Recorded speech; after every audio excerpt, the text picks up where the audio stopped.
E se uma das profecias mais importantes da história fosse cumprida, assim, em segredo, bem debaixo do nariz de todo mundo? Imagina só se o mensageiro que todos esperavam chegasse, mas disfarçado, e só umas poucas pessoas o reconhecessem. Pois é, essa é a história de uma identidade oculta bem no coração da narrativa cristã. Para a gente entender essa história, a gente precisa primeiro visualizar a cena. Jesus e três dos seus discípulos mais próximos, Pedro, Tiago e João, estão descendo de uma montanha. Eles acabaram de viver uma experiência assim transcendental, a chamada transfiguração. Lá, eles viram Jesus brilhando, conversando com duas figuras lendárias, Moisés e Elias. O clima, claro, era de puro espanto, de admiração total. Só que, no meio dessa admiração toda, aparece uma baita confusão. Os discípulos, agora mais convencidos do que nunca de que Jesus é o Messias, têm uma pergunta que não quer calar. Uma pergunta que era mais ou menos assim: se ele é o Messias, cadê o profeta que deveria ter vindo antes para preparar o caminho? Essa dúvida é o grande mistério que a gente vai desvendar agora. Para sacar a pergunta deles, a gente precisa entrar um pouco na cabeça deles e nas escrituras que eles conheciam de cor. Existia uma expectativa muito, muito forte, ensinada por todos os mestres da lei, de que o profeta Elias, aquele que não morreu, mas que subiu aos céus numa carruagem de fogo, voltaria antes da chegada do Messias. E essa expectativa era meio complexa. Por um lado, se esperava o profeta de fogo, o juiz poderoso, bem no estilo de Elias. Mas, por outro lado, a profecia também falava de um restaurador, alguém que ia trazer paz e reconciliar as famílias. Era a chegada dessa figura imponente, grandiosa, que todo mundo aguardava para anunciar o Messias. Os discípulos, muito provavelmente, estavam esperando que Jesus confirmasse que esse Elias superpoderoso estava para chegar, né? Mas a resposta que ele dá vira completamente o jogo, mudando a perspectiva deles. E a nossa também. A pergunta que ficava no ar era: se o Messias está aqui, por que não vimos o grande show de abertura?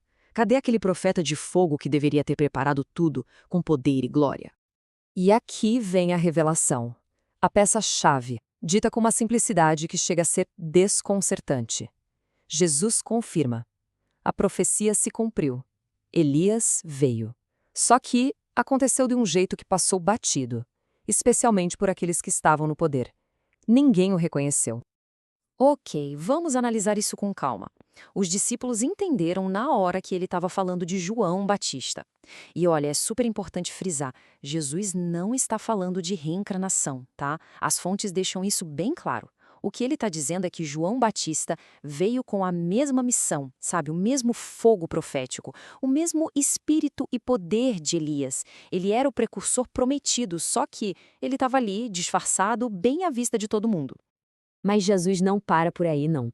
Ele adiciona uma camada ainda mais sombria, mais profunda na explicação dele, conectando o destino de João diretamente com o próprio sofrimento que ele mesmo estava prestes a enfrentar. E é aqui que Jesus traça um paralelo que deve ter sido chocante para eles.